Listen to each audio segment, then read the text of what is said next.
নমস্কাৰ। আজি কম্পিউটাৰ কিছুমান নাম্বাৰ ছিষ্টেমৰ মাজত কেনেকৈ কনভাৰ্জন কৰে সেইখিনি কুৱেশ্যন লৈ আহিছোঁ।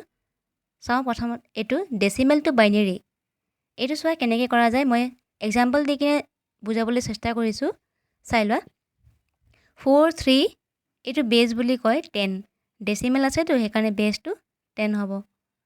ডেচিমেল টু বাইনেৰী কৈছে, ডেট মিনছ আমি 2 গোটেইখিনি এলচিএম হিচাপে কৰি লোৱা এনেকৈ 21 টাইমছ গ'লতো, ৰিমাইণ্ডাৰ থাকিব নহয়, ৰিমাইণ্ডাৰটো এনেকৈ লিখি দিবা।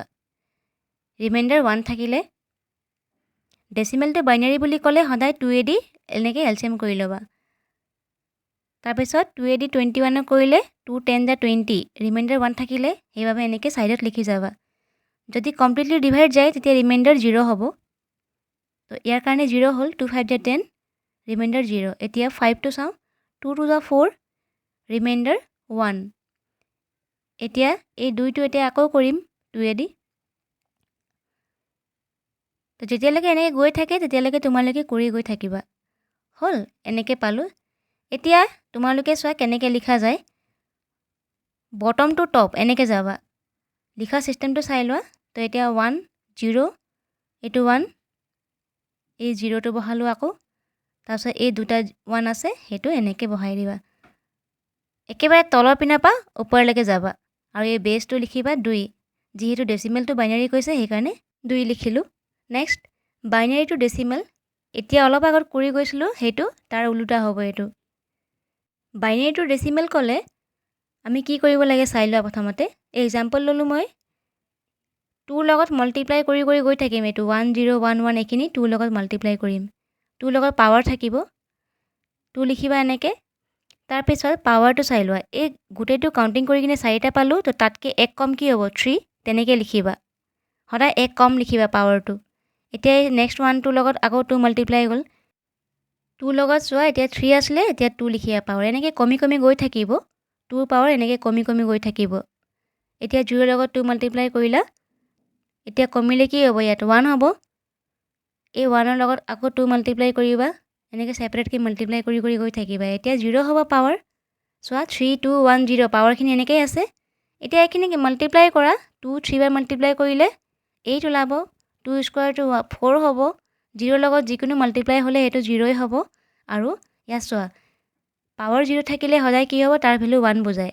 অ'কে, তো এতিয়া চোৱা 1 ইনটু 1 আছে, ডেট মিনছ 1 হ'ব ইয়াত। তো গোটেইখিনি প্লাছ কৰিলে আমি পালোঁ 13। ইয়াৰ শুদ্ধ উত্তৰটো 13 হ'ব। নেক্সট আৰু এটা এক্সাম্পল দেখাইছোঁ বাইনেৰী টু ডেচিমেল। চাই লোৱা।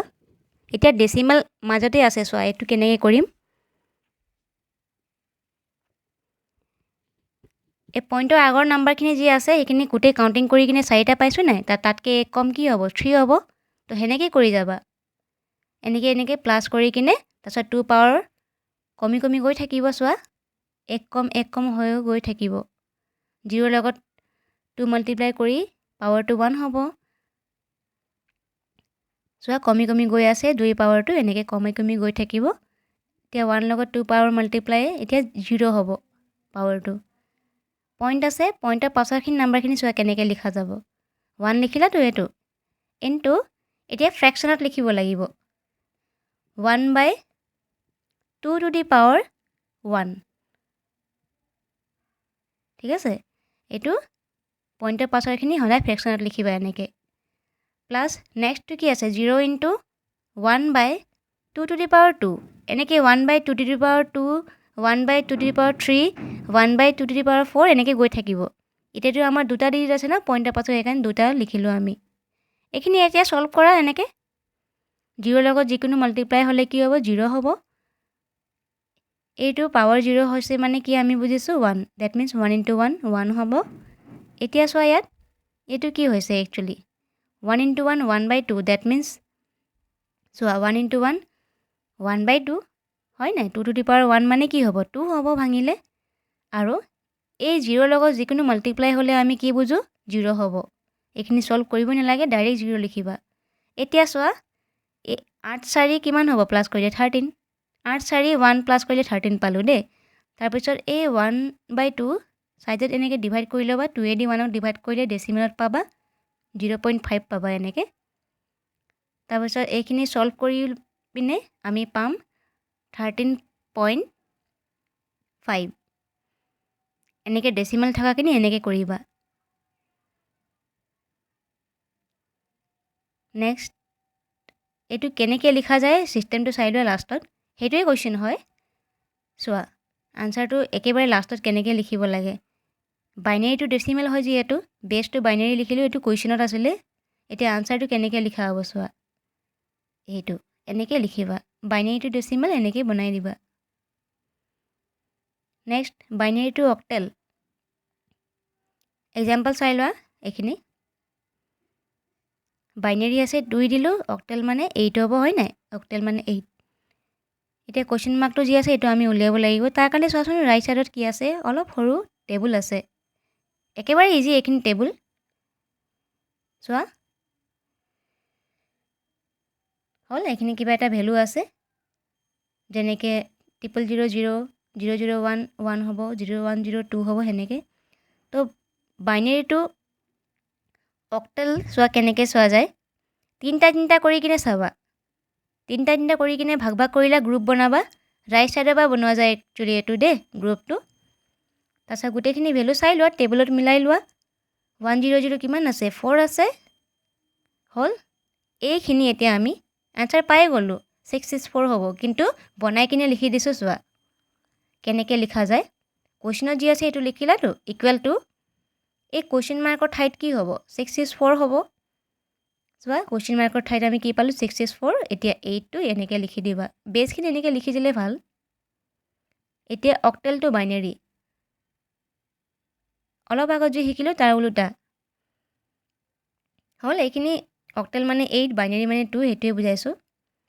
এইখিনি চোৱা 1 মানে আমি কি পাওঁ, টেবুলত চাওঁ। এইখিনি চোৱা, এইখিনি টেবুল হ'ব। তো এইটো তোমালোকে একচুৱেলি 1 কাৰণে কি আছে চোৱা, তো তোমালোকে left to right, right to left এনেকৈ দুইফালে এইটো বাই হাৰ্ট কৰিবা। চোৱা এতিয়া আমি ৰাইট টু লেফ্ট চাইছোঁ নাই, সেইকাৰণে অথনি লেফ্ট টু ৰাইট চাইছিলোঁ, এতিয়া ৰাইট টু লেফ্ট চাইছোঁ। তো বথ ছাইড তোমালোকে বাই হাৰ্ট কৰি ল'বা।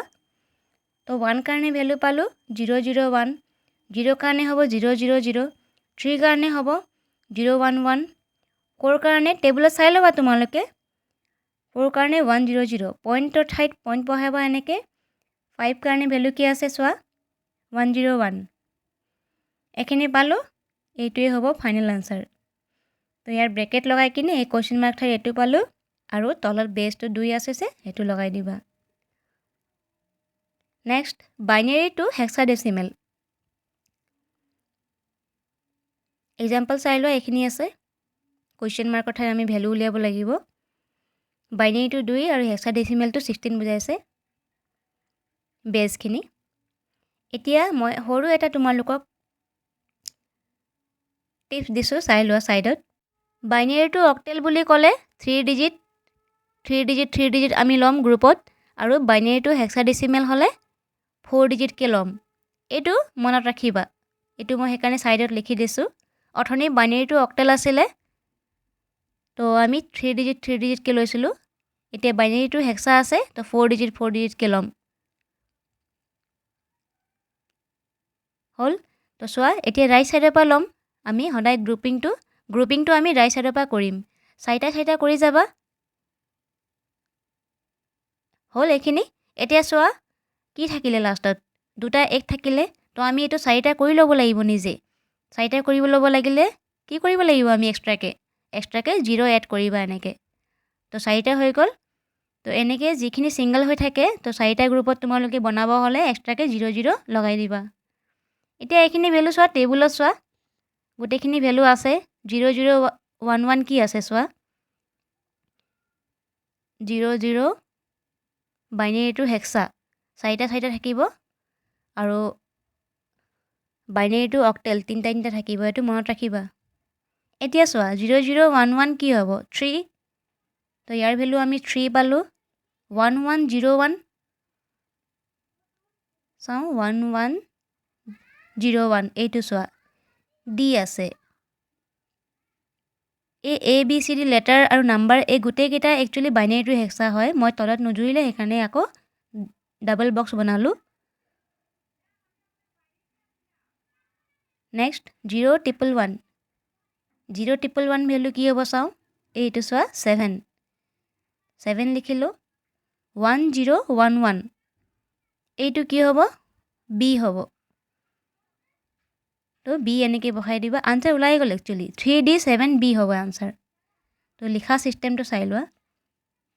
3D7B লিখিলাতো এই কুৱেশ্যন মাৰ্ক ঠাইত আমি কি পালোঁ 3D7B পালোঁ আৰু তলত 16 বেছটো লগাই দিবা। তো কিহত কনভাৰ্ট হৈছে এইটো আমি তেতিয়া বুজি পাম। এতিয়া নেক্সট হেক্সাডেচিমেলটো বাইনেৰী। এতিয়া অলপ আগত যি কৰি গ'লোঁ তাৰ ওলোটা হয়। ডেট মিনছ ছেম টেবুল ইয়াত এপ্লাই হ'ব। কুৱেশ্যন মাৰ্ক ঠাইত আমি এতিয়া উলিয়াম চোৱা BA81। তো ইয়াৰ পৰা আমি উলিয়াই ল'ম B ভেলু কি আছে চাওঁ। এইখিনি চোৱা B ভেলু চাই লওঁ ইয়াত এতিয়া কুৱেশ্যনত কিমান আছে 1011। এনেকৈ লিখি ল'বা ইয়াত 1011। A ভেলু চাই লওঁ কি আছে 1010। 8ৰ কাৰণে কি আছে 1000।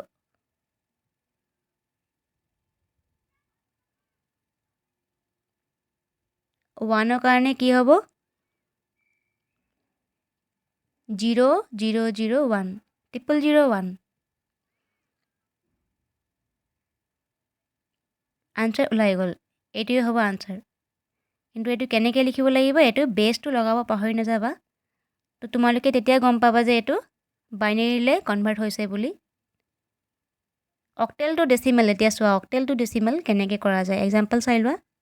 চোৱা অক্টেল মানে 8 ডেচিমেল মানে 10। বেছখিনি জানিব লাগিবতো সেইকাৰণে মই কৈ দিছোঁ বাৰে বাৰে। এতিয়া 3 লগত এই গোটেইখিনি নাম্বাৰ লগত কি মাল্টিপ্লাই কৰিম 8 মাল্টিপ্লাই কৰিম আৰু তাৰ ওপৰত পাৱাৰ কি লিখিম পাৱাৰটো চোৱা কাউণ্টিং কৰিব লাগিব।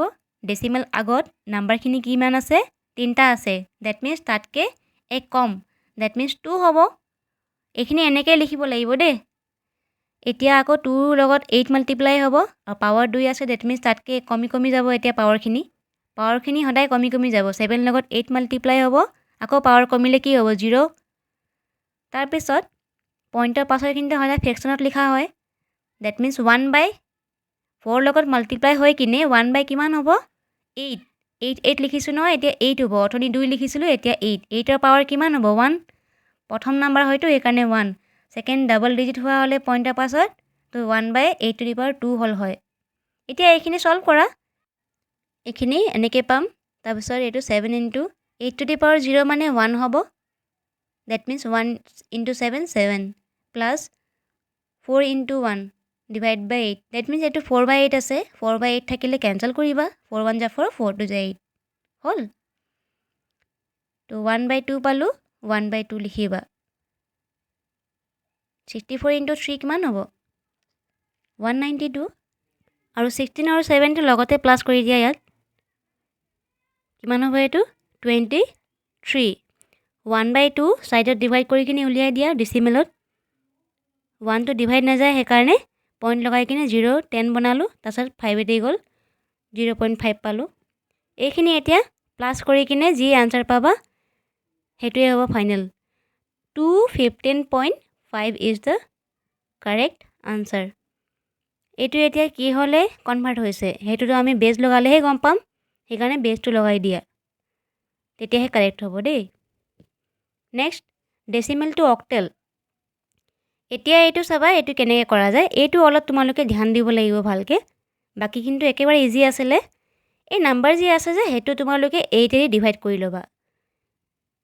তো 8 তোমালোকে ডিভাইড কৰি কৰি গৈ থাকিব লাগিব যেতিয়ালৈকে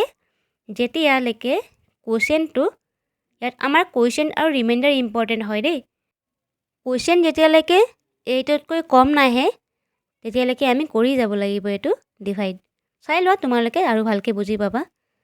এইখিনি প্ৰথমতে ডিভাইডটো কৰি দেখাই দিছোঁ। প্ৰথম ডিভাইডটো মই দেখাই দিছোঁ। এতিয়া 4 নমালোঁ চোৱা 8 4টো ডিভাইড নাযায় নহয় সেইকাৰণে 0টো ওপৰলৈহে লাগিব। এইটো অলপ ভুল হৈছে ৰ'বা মই কাৰেক্ট কৰি দিছোঁ। এই 0টো ওপৰলৈ লাগিব, 4টো তললৈ আহি গ'ল, 7ও আহি গ'ল তললৈ। তো এতিয়া 8 দি 47ৰ তলে তলে কি হ'ব, 40 ল'ব পাৰিম। তো এতিয়া চোৱা 8 5 যা 40 হ'ল। তো ৰিমাইণ্ডাৰ পালোঁ 7, কুৱেশ্যন পালোঁ 12205।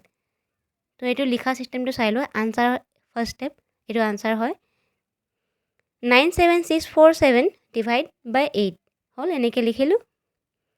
ৰিমাইণ্ডাৰ কি পালোঁ সেইটো ইয়াত লিখিম 7, আৰু কুৱেশ্যনটো যি পালোঁ সেইটো নেক্সট ষ্টেপত লিখিম হ'ল। এইটো লিখা পেটাৰ্ণটো এইটোৱে হয়। এতিয়া এইটো আকৌ 8 দি ডিভাইড কৰিব লাগিব। কুৱেশ্যন আৰু ৰিমাইণ্ডাৰ তোমালোকে উলিয়াই ল'বা 8 ডিভাইড কৰি কিনে। তো এতিয়া মই ডিভাইড কৰি নেদেখাওঁ, তোমালোকে নিজে কৰি ল'বা ডিভাইডখিনি। তাৰপিছত কুৱেশ্যনটো মই আৰু ৰিমাইণ্ডাৰটো কৰি দিছোঁ, চাই লোৱা। 8 দি ইয়াক ডিভাইড কৰিলে কুৱেশ্যনটো আমি পাম 1525 আৰু ৰিমাইণ্ডাৰ হ'ব 5 হ'ল। তো কুৱেশ্যন আৰু ৰিমাইণ্ডাৰ আমাক লাগে, এইখিনি উলিয়াই ল'লোঁ। ৰিমাইণ্ডাৰটো ইয়াত লিখিব লাগিব ৰাইট ছাইডত, কুৱেশ্যনটো নেক্সট ষ্টেপত যাবগৈ। ঠিক তেনেকৈ যেনেকৈ ফাৰ্ষ্ট ষ্টেপটো কৰিলোঁ। 1525 আকৌ 8 দি ডিভাইড কৰিবা, এনেকৈ কৰি কৰি গৈ থাকিবা। তো এতিয়া আমি আকৌ ইয়াত কুৱেশ্যন কিমান পাম, 190 আৰু ৰিমাইণ্ডাৰ 5। তো কুৱেশ্যন আৰু ৰিমাইণ্ডাৰ এনেকৈ লিখি লওঁ। এনেকৈ কৰি কৰি গৈ থাকিবা যেতিয়ালৈকে কুৱেশ্যনটো 8তকৈ কম নাহে। 8তকৈ কম যদি আমি কুৱেশ্যন পাম তেতিয়া আমি আৰু কৰিব নালাগে। আকৌ এইটো ডিভাইড কৰা। এইটো আমি কি পালোঁ চোৱাচোন, 190 পালোঁতো, 190ক আকৌ ডিভাইড কৰা। এনেকৈ কৰি কৰি গৈ থাকিবা। ৰিমাইণ্ডাৰ কি পাম, 190 ডিভাইড কৰিলে ৰিমাইণ্ডাৰ 6 পাম। কুৱেশ্যন কি পাম সেইটো জানি লোৱা। কুৱেশ্যনটো হ'ব 23। 190 ডিভাইড কৰিলে কুৱেশ্যন 23, সেইটো নেক্সট ষ্টেপলৈ গ'ল কুৱেশ্যনটো। এতিয়া আকৌ এইটো ডিভাইড কৰিলে কি হ'ব, ৰিমাইণ্ডাৰ ইয়াত থাকিব, কুৱেশ্যনটো তললৈ যাব। কুৱেশ্যনটো কি হ'ব 2 হয় নাই। 23ক ডিভাইড কৰিলে কুৱেশ্যন কি হ'ব 2। এতিয়া চোৱা 2 যি পালোঁ সেই কুৱেশ্যনটো মই কৈছিলোঁ যেতিয়ালৈকে 8তকৈ তললৈকে নাম্বাৰ নাপাওঁ আমি তেতিয়ালৈকে কৰি যাম। তো এতিয়া 8তকৈ কম পালোঁ নাই, চোৱা এইটো ডিভাইডটো নাযায় ন 8, সেইকাৰণে এইটো আমি 2 ইয়াতে লিখিম। ডেট মিনছ এতিয়া যিটো 8 ডিভাইড নাযায় কুৱেশ্যনটো সেইটো ইয়াত লিখি ল'বা। সেইকাৰণে মই কিও লিখি দিছোঁ চোৱা, সেইটো কুৱেশ্যন বুজাইছে। এতিয়া এইখিনি বটম টু টপ এনেকৈ লিখি যাম হ'ল। তো এইখিনি চোৱা 2 লিখিবা, 7 6 5 5 7, 7 6 5 5 7। কুৱেশ্যনৰ ঠাইত আমি কি পালোঁ, আনচাৰ পাই গ'লোঁ, আৰু বেছটো কি হ'ব 8। এনেকৈ আনচাৰ ওলাই গ'ল। থেংক ইউ ভিডিঅ' চোৱাৰ কাৰণে। আৰু কিবা ইম্পৰ্টেণ্ট টপিক যদি লাগে তোমালোকক কমেণ্টত জনাবা, মই অতি সোনকালে লৈ আহিম। ধন্যবাদ।